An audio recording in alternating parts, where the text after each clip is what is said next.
ഞാൻ ഈ പറഞ്ഞില്ലേ 90,000 വീടുകളുണ്ടെന്ന് പറയാൻ അൺബിലീവബിൾ ആണ് കേട്ടോ.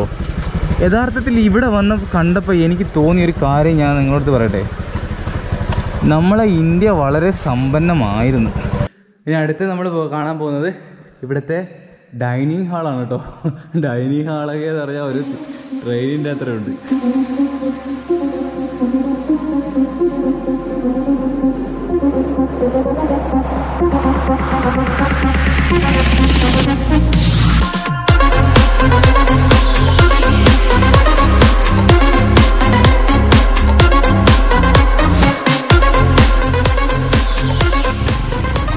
അപ്പോൾ എല്ലാവർക്കും നമ്മുടെ പുതിയ ഒരു വീഡിയോയിലോട്ട് സ്വാഗതം. ഞാൻ ഇന്ന് നിൽക്കുന്നത് തമിഴ്നാട്ടിലെ കാരക്കുടിക്കടുത്തുള്ള ചെട്ടിനാട് എന്ന് പറഞ്ഞ അതിസമ്പന്നമായ ഒരു നാട്ടിലാണ് കേട്ടോ. നിങ്ങളെല്ലാവരും കേട്ടിട്ടുണ്ടാവും, കുറേ വീഡിയോസൊക്കെ കണ്ടിട്ടും ഉണ്ടാവും. പക്ഷെ എനിക്കിവിടെ വന്ന് ഒരു വീഡിയോ ചെയ്യണമെന്ന് ഒരുപാട് നാളത്തെ ആഗ്രഹമായിരുന്നു. ഇന്ന് എന്തായാലും ഞാനിപ്പോൾ നിൽക്കുന്നത് നമ്മുടെ ചെട്ടിനാട്ടിലാണ്. ചെട്ടിനാടിനെ കുറിച്ച് പറയുകയാണെങ്കിൽ ഒരുപാട് കാര്യങ്ങൾ ചെട്ടിനാടിനെ കുറിച്ച് പറയാനുണ്ട്. അതെല്ലാം നമ്മൾ ഈ വീഡിയോയിൽ മാക്സിമം ശ്രമിക്കുന്നതാണ്. ഞാനിപ്പോൾ നിൽക്കുന്നത് ചെട്ടിനാട് എന്ന് പറഞ്ഞ പ്രദേശം എന്ന് പറയുന്നത് ഒരു സ്ഥലത്തല്ല, പല സ്ഥലങ്ങളിലായിട്ട് വ്യാപിച്ച് കിടക്കുന്ന ഈ കാരക്കുടിക്കടുത്ത് പല സ്ഥലങ്ങളായിട്ട് വ്യാപിച്ച് കിടക്കുന്ന പഴയ ഒരു സാമ്രാജ്യമാണ് നമ്മുടെ ചെട്ടിനാട് എന്ന് പറയുന്നത്. അപ്പോൾ ഈ വീഡിയോയിൽ ഞാൻ ഇതിൻ്റെ ഹിസ്റ്ററിയും കാര്യങ്ങളും ഒക്കെ നിങ്ങൾക്ക് പറഞ്ഞുതരാം. ഞാൻ ഇവിടെ രാവിലെ വന്നു, സമയം ഇപ്പോൾ 9 മണിയായി. 9 മണിക്കാണ് നമ്മളെ വീഡിയോ എടുക്കുന്നത്. കഴിഞ്ഞ ദിവസം നമ്മൾ റെയിൽവേ സ്റ്റേഷനിലായിരുന്നു കിടന്നുറങ്ങിയത്. രാവിലെ എണീച്ചു, നേരെ പെട്രോൾ പമ്പിലൊക്കെ പോയി ഒന്ന് ഫ്രഷ് ആയിട്ട് നേരെ ഞാൻ ചെട്ടിനാട്ടിലോട്ട് വന്നിട്ടോ. അപ്പോൾ ഇന്ന് നമുക്ക് ചെട്ടിനാടിലെ വിശേഷങ്ങളൊക്കെ കാണാം. ചെട്ടിനാടിലേക്ക് കൂടെ നമ്മളെ ബൈക്ക് ഓടിച്ച് ഈ ഒരു പ്രദേശത്തെ കൂടെയുള്ള ഒരു റൈഡാണ്. കാരണം വെച്ചാൽ ഈ ഒരു പ്രദേശം നമ്മൾ കാണേണ്ടത് വണ്ടി ഓടിച്ചോ അല്ലെങ്കിൽ സൈക്കിളിലോ നടന്നോ ഒക്കെ കാണേണ്ട ഒരു സ്ഥലമാണ് കേട്ടോ. അപ്പോൾ നമുക്ക് എന്തായാലും ഇന്നത്തെ വീഡിയോ സ്റ്റാർട്ട് ചെയ്യാം. അതുപോലെ വീഡിയോ തുടങ്ങുന്നതിന് മുമ്പായിട്ട് നമ്മുടെ ചാനൽ പുതിയതായിട്ട് കാണുന്നവരുണ്ടെങ്കിൽ ഒന്ന് സബ്സ്ക്രൈബ് ചെയ്യുക. അതുപോലെ തന്നെ ഒരുപാട് പേർക്ക് നോട്ടിഫിക്കേഷൻ വരുന്നില്ലെന്ന് മെസ്സേജും വിളിച്ചൊക്കെ പറയുന്നുണ്ട് കേട്ടോ. അപ്പോൾ നോട്ടിഫിക്കേഷൻ കിട്ടാത്തതിന് മെയിൻ കാരണം വെച്ചാൽ സബ്സ്ക്രൈബ് ചെയ്ത് കഴിഞ്ഞാൽ നോട്ടിഫിക്കേഷൻ കിട്ടത്തില്ല. അത് പലർക്കും അറിയത്തില്ല. സബ്സ്ക്രൈബ് ചെയ്തതിന് ശേഷം ഞാനിവിടെ വേണമെങ്കിൽ സ്ക്രീനിൽ കൊടുക്കാം. സബ്സ്ക്രൈബ് ചെയ്തതിന് ശേഷം വലതുഭാഗത്തുള്ള ഒരു ബെല്ലൈക്കൺ ഉണ്ട്, അത് ക്ലിക്ക് ചെയ്തിട്ട് മുകൾ ഓൾ എന്ന് ഞെക്കിക്കഴിഞ്ഞാൽ പിന്നെ എപ്പോൾ ഞാൻ വീഡിയോ ഇട്ടാലും ഉറപ്പായിട്ട് നോട്ടിഫിക്കേഷൻ വരുന്നതായിരിക്കും. അപ്പോൾ ഞാൻ നിൽക്കുന്ന സ്ഥലം നിങ്ങൾക്ക് കാണിച്ചു തരാം, എന്നിട്ട് നമുക്ക് ഇന്നത്തെ വീഡിയോ ആരംഭിക്കാം കേട്ടോ. ഇത് ചെട്ടിനാടിൻ്റെ ഒരു മേഖലയാണ്. ആ മേഖലയിലുള്ള ഒരു കുളമാണത് കേട്ടോ.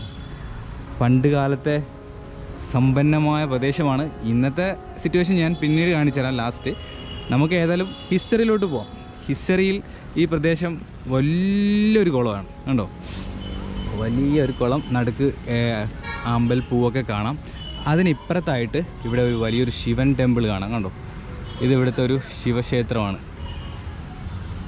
നമുക്ക് വേണമെങ്കിൽ ഇവിടെ ഉള്ളവരടുത്ത് ചോദിച്ചോക്കാം, ഇതിൻ്റെ ടെമ്പിളെ പറ്റി சொல்ல முடியுமா? வெளியூரா? உங்களுக்கு தெரியுமா? தெரியாതല്ലേ? അവർക്ക് അറിയത്തില്ല, പോട്ടെ, കുഴപ്പമില്ല.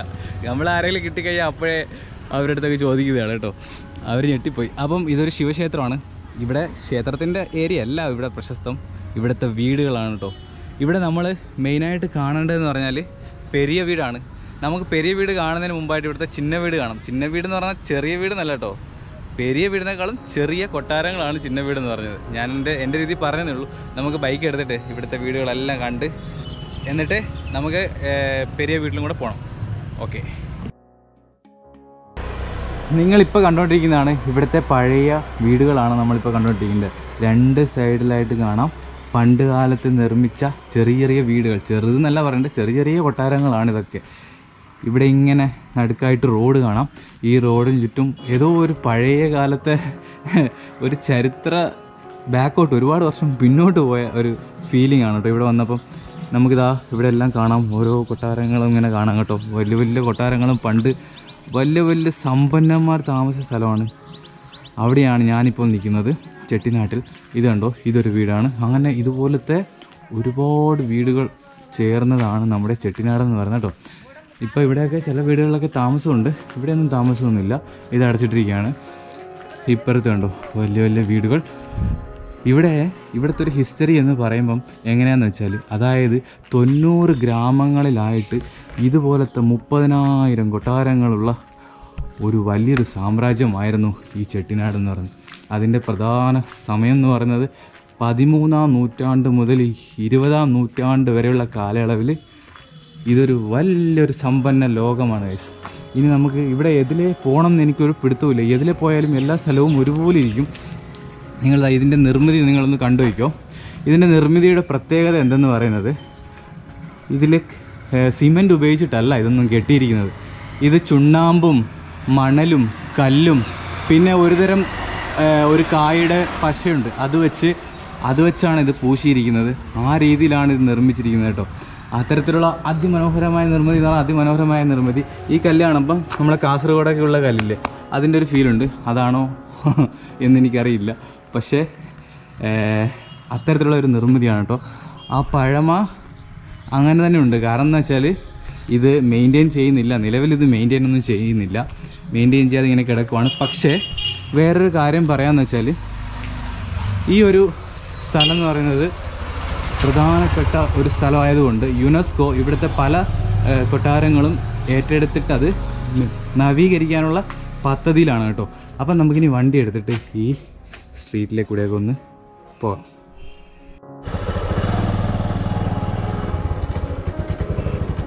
അതേപോലെ ഈ ഒരു പ്രദേശത്തെ പ്രധാനി ആരെന്ന് വെച്ചാൽ അളഗപ്പ ചെട്ടിയാരും അണ്ണാമലൈ ചെട്ടിയാരുമാണ് കേട്ടോ. നമ്മളെല്ലാവരും കേട്ടിട്ടുണ്ടാവും അണ്ണാമലൈ യൂണിവേഴ്സിറ്റിയൊക്കെ. നമുക്കിനി ഇതുവഴി ഒന്ന് വണ്ടി ഓടിച്ച് പോയി കാണാം. നമുക്ക് എതിലെ തിരിഞ്ഞ് പോയാലും ആ പഴമയുടെ വീടുകളൊക്കെ കാണാൻ പറ്റും. ഇടയിൽ നമുക്ക് പുതിയ വീടും കാണാൻ പറ്റുന്നുണ്ട് കേട്ടോ. പുതിയ രീതിയിലുള്ള കൺസ്ട്രക്ഷനും കാണാൻ പറ്റും. ഞാൻ നിങ്ങൾക്ക് കാണിച്ചു തരാം. ഇതെന്ന് വെച്ചാൽ നമുക്ക് പെട്ടെന്നൊന്നും ഐഡൻറ്റിഫൈ ചെയ്യാൻ പറ്റത്തില്ല എവിടെയാണ് നമ്മൾ നിൽക്കുന്നതെന്ന്. ഇതോ ഇവിടെ ഒരു വീട് കണ്ടോ ഇവിടെ ഒരു വീട്, ഇതുപോലെ ഇപ്പുറത്തൊരു വീട്. ഞാൻ ഈ പറഞ്ഞില്ലേ 90,000 വീടുകളുണ്ടെന്ന് പറയാൻ അൺബിലീവബിൾ ആണ് കേട്ടോ. യഥാർത്ഥത്തിൽ ഇവിടെ വന്ന് കണ്ടപ്പോൾ എനിക്ക് തോന്നിയൊരു കാര്യം ഞാൻ നിങ്ങളോട് പറയട്ടെ. നമ്മളെ ഇന്ത്യ വളരെ സമ്പന്നമായിരുന്നു. അത് തിരിച്ചറിഞ്ഞത് ബ്രിട്ടീഷുകാരാണ്. നമ്മളെ ഇന്ത്യക്കാർ നമ്മളെ ഇന്ത്യയുടെ സമ്പന്നത തിരിച്ചറിഞ്ഞില്ല കേട്ടോ. നമുക്ക് വേണ്ടതൊക്കെ ഇവിടെ ഉണ്ടായിരുന്നു, നമ്മളത് നശിപ്പിച്ച് കളഞ്ഞെന്ന് വേണമെങ്കിൽ പറയാം. ഈ സ്ഥലമൊക്കെ ഇങ്ങനെയൊന്നും അല്ല യഥാർത്ഥത്തിൽ മെയിൻറ്റെയിൻ ചെയ്യേണ്ടതെന്ന് എനിക്ക് കാണുമ്പോൾ തോന്നും. വേറെ വല്ല രാജ്യത്തോ വല്ല യൂറോപ്പിലോ UK ഒക്കെ ആയിരുന്നെങ്കിൽ ഈ സ്ഥലമൊക്കെ ഇപ്പോൾ എങ്ങനെ ഇരുന്നേനെ.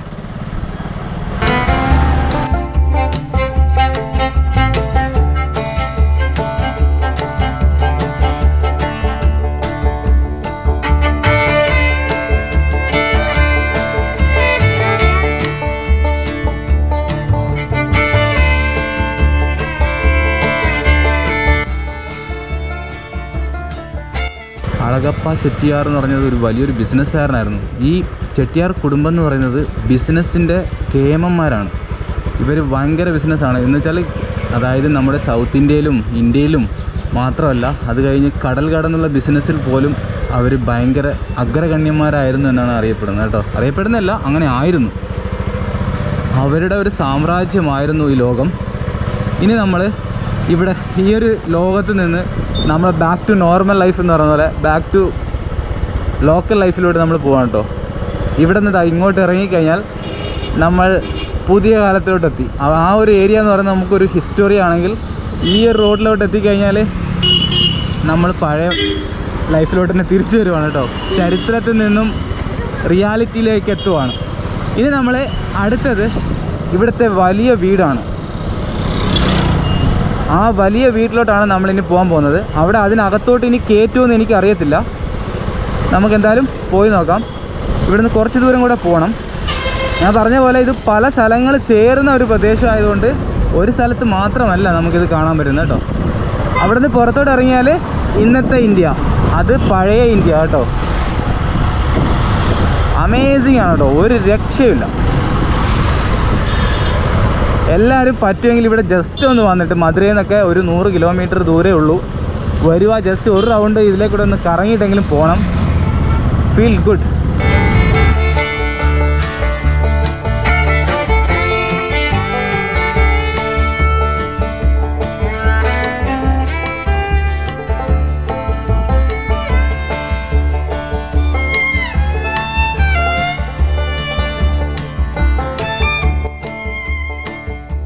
ഞാനിപ്പോൾ നിൽക്കുന്നതാണ് ആത്തൻകുടി പാലസ്, അഥവാ ആത്തൻകുടിയിലെ വലിയ വീട്. ഒരു വലിയ ഫ്രെയിമാണ് കേട്ടോ. അവിടെ തുടങ്ങി ഇവിടം വരെയുള്ള വലിയ അതിമനോഹരമായ ഒരു വീട്. പക്ഷേ വെളി കണ്ടാൽ എന്താ പറയുക, പുതിയ പെയിൻറ്റോ കാര്യങ്ങളൊന്നുമല്ല, പഴയ രീതിയിൽ തന്നെ നിലനിർത്തിക്കൊണ്ടിരിക്കുകയാണ്. ഇതാണ് ആത്തൻകുടിയിലെ വലിയ വീട് അഥവാ ആത്തൻകുടി പാലസ്. സോ നമ്മളിനി ഇതിനകത്തോട്ട് കയറിയിട്ട് ഇവിടുത്തെ കാഴ്ചകളൊക്കെ കാണിച്ചു തരാം. ഈ വീടെന്ന് പറയുന്നത് പറയണ്ട, ഞാൻ കാണിച്ചു തരാം. പറയാൻ വാക്കുകളില്ലാത്തൊരു വീടാണ്. സോ ഇതാണ് വീടിൻ്റെ എൻട്രൻസ് എന്ന് പറയുന്നത്. ആത്തൻകുടി ടൈൽസ് നിങ്ങൾ കേട്ടിട്ടുണ്ടാവും. ഇത് ആത്തൻകുടി പാലസ്. അപ്പോൾ നമ്മളിതാ ആത്തൻകുടി പാലസിനകത്തോട്ട് എൻ്റർ ചെയ്യാണ്. വലിയൊരു വീടാണ്. അവിടെ നിന്ന് തുടങ്ങി ഇങ്ങനെ വ്യാപിച്ചിടക്കുന്ന വലിയൊരു വീടിനകത്തോട്ടാണ് നമ്മളിപ്പോൾ എൻ്റർ ചെയ്യാൻ പോകുന്നത്. അപ്പോൾ എൻ്റർ ചെയ്യാനെങ്കിൽ 200 രൂപ നമ്മൾ ഫീസ് കൊടുക്കണം കേട്ടോ. കയറുന്നതിന് 200 രൂപയാണ് എൻ്റെ കയ്യിൽ നിന്ന് മേടിച്ചത്. കയറുമ്പോൾ നമ്മൾ കാണുന്ന കാഴ്ച എന്ന് പറയുന്നത് ഒരുപാട് പില്ലറുകളും ഒക്കെ ആയിട്ടുള്ള വലിയ ഒരു സിറ്റ് ഔട്ട് പോലെയാണ് കാണുന്നത് കേട്ടോ. അപ്പോൾ നമുക്കിതിൽ നടന്നു പോകുമ്പോഴേ നല്ലൊരു ഫ്രഷ്നെസ് ഫീൽ ചെയ്യുന്നുണ്ട് കേട്ടോ. അപ്പോൾ ഇതിൻ്റെ നിർമ്മിതി ഞാൻ പറഞ്ഞുതരാം. ഇതെന്ന് പറയുന്നത് കണ്ടോ, ഇത് നമ്മൾ ഒരുപാട് സിനിമയിലൊക്കെ കണ്ടിട്ടുള്ള ഒരു ലൊക്കേഷൻ കൂടിയാണ്. ഇതെന്ന് പറയുന്നത് ഇറ്റാലിയൻ മാർബിൾസ് ആണ് കേട്ടോ. ഇറ്റാലിയൻ മാർബിൾസ് ആണ് ഇവിടെ യൂസ് ചെയ്തിരിക്കുന്നത്. പിന്നീടെന്ന് പറയുകയാണെങ്കിൽ ഇതെന്ന് പറയുന്നത് ഗ്രാനൈറ്റാണ്. ഗ്രാനൈറ്റിൻ്റെ തൂണുകളാണ് കേട്ടോ. മുകളിലോട്ട് നോക്കുമ്പോൾ ഓരോ ചിത്രപ്പണികളൊക്കെ കാണാം. അതായത് ചിത്രപ്പണികൾ എന്ന് പറയാൻ പറ്റത്തില്ല, കുറേ കളേഴ്സിൽ ഡിസൈൻ ചെയ്തിരിക്കുകയാണ് ഇവിടെ. അതുപോലെ തന്നെ ഒരുപാട് ജനലുകൾ കാണാൻ പറ്റും കണ്ടോ. ഒത്തിരി ജനലുകൾ നമുക്കിവിടെ കാണാം. അപ്പം ഇതാണ് നമ്മളെ ഈ വീടിൻ്റെ എൻട്രൻസ് എന്ന് പറയുന്നത്. പിന്നെ ഈ എൻട്രൻസിൽ തന്നെ നമുക്ക് ഇപ്പോഴത്തെ കുറേ രീതിയിലുള്ള ഫാനൊക്കെ കാണാൻ പറ്റും. പണ്ട് കാലത്ത് നിർമ്മിച്ച ആളാണ്. നാച്ചിയപ്പ ചെട്ടിയാർ എന്ന് പറഞ്ഞ ആളുടെ ഫോട്ടോ ആണ് ഇവിടെ കൊടുത്തിരിക്കുന്നത് കേട്ടോ. ഇദ്ദേഹമാണ് ഈ വീടിൻ്റെ ഓണർ എന്ന് പറയുന്നത്. വലിയ സമ്പന്നനാണ്. അദ്ദേഹത്തിൻ്റെ ഭാര്യയുടെ പടം കൂടെ ഇവിടെ കൊടുത്തിട്ടുണ്ട്, നമുക്ക് കാണാൻ പറ്റും. അദ്ദേഹത്തിൻ്റെ ഭാര്യയുടെ ഫോട്ടോയും കൂടെ ഇവിടെ കൊടുത്തിട്ടുണ്ട് കേട്ടോ. അപ്പം നാച്ചിയപ്പ ചെട്ടിയാറിൻ്റെ വീടാണിത്. ഈ വീടെന്ന് പറയുന്നത് 92 വർഷം പഴക്കമുള്ള വീടാണ്. അപ്പോൾ നമ്മൾ 92 വർഷമുള്ള പഴക്കമുള്ള വീടിനകത്തോട്ട് കയറാൻ പോവാണ്. ഇതാണ് അതിൻ്റെ വാതിൽ. വാതിലെന്ന് പറഞ്ഞാൽ ഒന്നും പറയണ്ട, അതിമനോഹരമായ വലിയ വാതിലാണ്. ഭയങ്കര പൊക്കത്തിലാണ് കേട്ടോ ഈ വീട്, നല്ല പൊക്കത്തിലാണ്. അതുപോലെ തന്നെ ഇവിടെ ഈ ചെട്ടിയാർ എന്ന് പറഞ്ഞാൽ വലിയ ബിസിനസ് ഫാമിലിയുള്ള ആൾക്കാരാണ്. അവരിവിടുത്തെ ബിസിനസ്സിലെ കിങ് എന്ന് വേണമെങ്കിൽ പറയാം. അപ്പോൾ അവർ ബിസിനസ് ഡീലിങ്സ് ഒക്കെ നടത്താനൊക്കെ ഇവിടെ ഇരുന്നുകൊണ്ടാണ് ഇതൊക്കെ ചെയ്യുന്നതെന്നാണ് പറഞ്ഞത്. അപ്പോൾ നമുക്ക് ഇതിനകത്തോട്ട് എൻട്രൻസ് ചെയ്യാം. എൻട്രൻസ് ചെയ്യുമ്പോൾ കണ്ടോ നല്ല കാലെടുത്ത് വെച്ച് കയറണം. കയറി കഴിഞ്ഞാൽ നമ്മൾ കാണുന്നത് ഈ ഒരു സ്പേസാണ്. ഈ ഒരു സ്പേസ് നമ്മൾ ഒരുപാട് സിനിമയിലൊക്കെ കണ്ടിട്ടുള്ള സ്പേസ് ആണല്ലേ. ഇത് കറക്റ്റ് പറയുകയാണെങ്കിൽ നമ്മൾ ആ ചെസ് ബോർഡിൻ്റെ അതൊക്കെ പോലെ തോന്നും. ഇറ്റാലിയൻ മാർബിൾസ് ആണ് ഇവിടെ യൂസ് ചെയ്തിരിക്കുന്നത് കേട്ടോ. കുറച്ച് ഇരുട്ടുണ്ട്. കാരണം എന്താ പറയുമോ, ഇരുട്ട് ഇവിടെ വരാൻ വേറെ കാരണമുണ്ട്. ഇവിടെ ഒരു ലൈറ്റും ഇവിടെ ഇട്ടിട്ടില്ല. പക്ഷേ ഫുള്ളി നാച്ചുറൽ ലൈറ്റ്സ് ആണ്. മുകളിലെല്ലാം നിങ്ങൾക്ക് ഓരോരോ വിൻഡോസ് ആണ് കണ്ടോ. ഇവിടെ വിൻഡോയുടെ ബഹളമാണ്. കാരണം എന്ന് വെച്ചാൽ ഒരുപാട് വിൻഡോസ് ഉണ്ട്. മുകളിലെല്ലാം വിൻഡോസ് ഉണ്ട്. ആ വിൻഡോന്ന് ഡയറക്റ്റ് ലൈറ്റ് നമുക്ക് അകത്തോട്ട് കിട്ടും. അല്ലാതെ വേറെ ഒന്നും വേണ്ട ലൈറ്റിന് എന്ന് ആ കാലഘട്ടത്തിൽ അവർ ചെയ്ത ഒരു കൺസ്ട്രക്ഷനാണ്. മുകളിലൊക്കെ ഓരോരോ കൊത്തുപണികളൊക്കെ കാണാം. പെയിൻറ്റിംഗ് ആണ് കൂടുതലും കേട്ടോ. കൊത്തുപണിയേക്കാളും കൂടുതൽ പെയിൻറ്റിങ്ങിനാണ് ചെയ്തിരിക്കുന്നത്. എന്ന് പറയുന്നത് ഹെർബൽ പെയിൻറ്റിങ്ങും പിന്നെ വുഡൻ കേർവിങ്ങും ആണ് ചെയ്തിരിക്കുന്നത് കേട്ടോ. അത്തരത്തിലുള്ള ഫുള്ളി നാച്ചുറലായിട്ടുള്ള സംഭവമാണ് ഇവിടെ. അപ്പോൾ അതാണ് ഇവിടെ നമ്മൾ കാണുന്നത്. പിന്നെ ഇതെല്ലാം ഉണ്ടല്ലോ ഗ്രാനൈറ്റിൻ്റെ സംഭവമാണ്. നമ്മളത് തടിയിലൊക്കെയാണ് കണ്ടിട്ടുള്ളത്. ഇത് ഫുള്ളി ഗ്രാനൈറ്റിൽ ചെയ്തിരിക്കുകയാണ്. ഇവിടെ ലൈറ്റിൻ്റെ ഒരു സെറ്റപ്പ് കാണാം. ഒരുപാട് സിനിമയിൽ ഫാമിലി ആയിട്ടൊക്കെ ഇരിക്കുന്ന ഒരു സീക്വൻസൊക്കെ ഞാൻ ഇവിടെ ഷൂട്ട് ചെയ്ത് കണ്ടിട്ടുണ്ട് കേട്ടോ. അപ്പോൾ നമുക്കിനി ഇതിൻ്റെ ഈ ഒരു വീടിൻ്റെ വേറൊരു വശത്തോട്ട് പോകാം. ഏതൊരു വശത്തോട്ട് തിരിഞ്ഞാലും നമുക്ക് ജനൽ കാണാൻ പറ്റും. നമ്മളിതാ ഇവിടത്തോട്ട് കയറുമ്പോഴത്തേക്ക് നമ്മൾ നേരത്തെ കണ്ട ഇറ്റാലിയൻ മാർബിൾസ് കാണാം. അതുപോലെ തന്നെ പല രാജ്യങ്ങളിൽ നിന്നൊക്കെ വന്നിട്ടുള്ള പല രാജ്യങ്ങളിൽ നിന്നാണ് ഇവിടെ പല സാധനങ്ങളും. എന്ന് വെച്ചാൽ ഇതും ഈ ഒരു വീട് ചെയ്തിരിക്കുന്നത് ഇന്ത്യയിലെ സാധനങ്ങൾ വെച്ചല്ല, പലതും വിദേശ രാജ്യങ്ങളിൽ നിന്നാണ്. പല രാജ്യങ്ങളിലെ ടൈൽസുകൾ കാണാം. പിന്നെയെന്ന് പറഞ്ഞാൽ ഇത് കണ്ടോ ഇവിടെ പൂട്ടിയിട്ടിരിക്കുകയാണ്. ഇത് നമുക്ക് മുകളിലോട്ട് കയറാനുള്ള ഏണിപ്പടി ആയിരിക്കും. പക്ഷേ ഇപ്പം നമുക്ക് വിസിറ്റേഴ്സിന് അലൗഡ് അല്ല കേട്ടോ. പിന്നീട് നമ്മൾ സിനിമയിലൊക്കെ കണ്ടു മറന്ന സ്ഥലം തന്നെയാണ് ഇതെന്ന് പറയുന്നത്. നമ്മളെ ഈ നാലുകെട്ടിൻ്റെ വെള്ളം വീഴുന്ന സ്ഥലമാണ്. മുകളിൽ നിന്ന് വെള്ളം ഇവിടെ വന്ന് വീഴും. ഇവിടെ ഈ വെള്ളം വീണാലും ഇവിടെ വെള്ളം കെട്ടിയൊന്നും നിൽക്കത്തില്ല. അതിനുവേണ്ടി 2 ഹോൾ അവർ കൊടുത്തിട്ടുണ്ട്. ആ ഹോളിലേക്കൂടെ ഈ വെള്ളം നേരെ പോകുന്നത് കിണറിലോട്ടാണ്. അപ്പോൾ ആ സെറ്റപ്പുകളെല്ലാം അവർ പണ്ട് കാലത്ത് ചെയ്തിട്ടുണ്ട്. ഇതാണ് ഇതിൻ്റെ മുകൾ വശം എന്ന് പറയുന്നത് കേട്ടോ. മുകൾ വശത്തോടെ നമുക്ക് പോകാൻ പറ്റത്തില്ല. ഇനി അടുത്ത് നമ്മൾ കാണാൻ പോകുന്നത് ഇവിടുത്തെ ഡൈനിങ് ഹാളാണ് കേട്ടോ. ഡൈനിങ് ഹാളൊക്കെ എന്ന് പറഞ്ഞാൽ ഒരു ട്രെയിനിൻ്റെ അത്രയുണ്ട്. വലിയൊരു ഡൈനിങ് ഹാളാണ്. ഇവിടെയാണ് ഇവർ ആഹാരമൊക്കെ കഴിക്കുന്ന സ്ഥലമാണ്. ഡൈനിങ് ഹാളിൽ നോക്കിയാൽ ഇവിടെ എല്ലാ റൂമുകൾ കാണും. എല്ലാ ഭാഗത്തും റൂമുകളാണ് ഇതിൻ്റെ ഒരു പ്രത്യേകത. പിന്നെ ലൈറ്റ് ഇവിടെ കുറവാണ് കേട്ടോ. ഇരുട്ടാണ്, നിങ്ങൾ അഡ്ജസ്റ്റ് ചെയ്യുക. കുറച്ച് ലൈറ്റിങ്ങിൻ്റെ പ്രശ്നമുണ്ട്.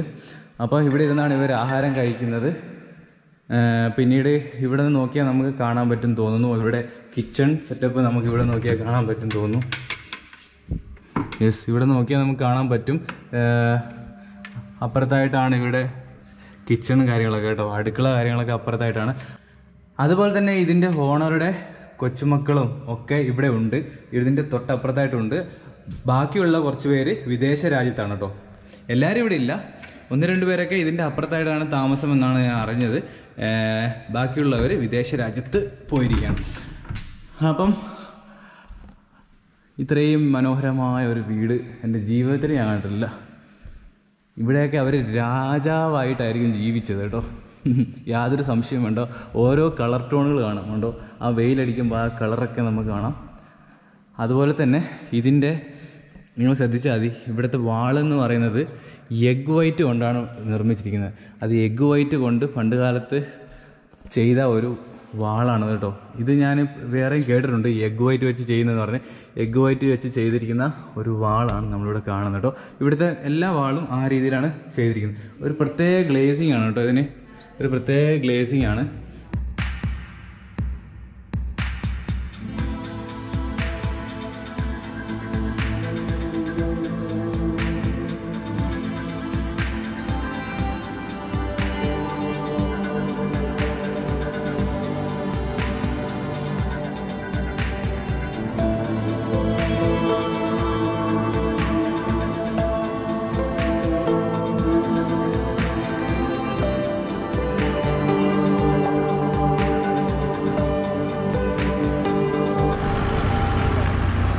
നമ്മളിപ്പോൾ നിൽക്കുന്ന സ്ഥലം എന്ന് പറയുന്നത് കാനാട് കാത്തൻ പാലസ് എന്ന് പറയും. അതായത് നമ്മുടെ ചെട്ടിനാട് സിമെൻ്റൊക്കെ കേട്ടില്ലേ, ചെട്ടിനാട് സിമെൻറ്റിൻ്റെ ഓണറാണ് ഇപ്പോൾ ഇതിൻ്റെ നിലവിൽ ഓൺ ചെയ്യുന്നത്. അവരുടെ ഒരു വലിയൊരു പാലസാണ് കേട്ടോ. ഇതും തമിഴ് സിനിമയിലും മലയാള സിനിമയിലും ഒക്കെ കണ്ടിട്ടുള്ള ഒരു പാലസാണ്.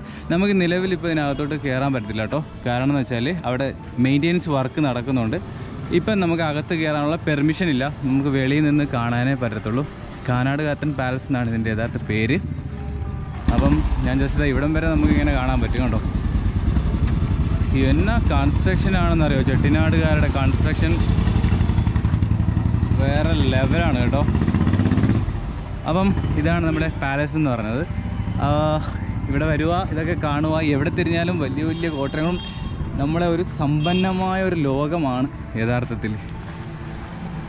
ഇനി നമുക്കിതിൻ്റെ അപ്പുറത്തോട്ട് പോയി കഴിഞ്ഞാൽ ചെറിയൊരു കുളം കാണാം. ചെറുതൊന്നുമല്ല, വലിയൊരു കുളം കാണാം.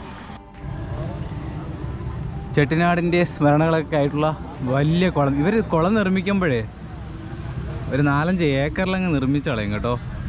അമ്മാതിരി വലിപ്പത്തിലാണ് ഇവിടെ കുളമൊക്കെ നിർമ്മിച്ചിരിക്കുന്നത്. അപ്പുറത്ത് ചെറിയൊരു അമ്പലം കാണാം. ഇപ്പുറത്ത് ചെട്ടിനാടിൻ്റെ തനത് ശൈലിയുള്ള കെട്ടിടങ്ങളൊക്കെ കാണാം. അപ്പം ഒരു വലിയൊരു ലോകത്ത് നിന്നാണ് ഞാൻ ഇന്ന് വീഡിയോ എടുത്തിരിക്കുന്നത്. അപ്പോൾ എന്തായാലും നമ്മൾ ഇന്ന് ചെട്ടിനാടിൻ്റെ വിശേഷങ്ങളാണ് നമ്മൾ ഇന്നത്തെ വീഡിയോയിൽ കാണിച്ചത്.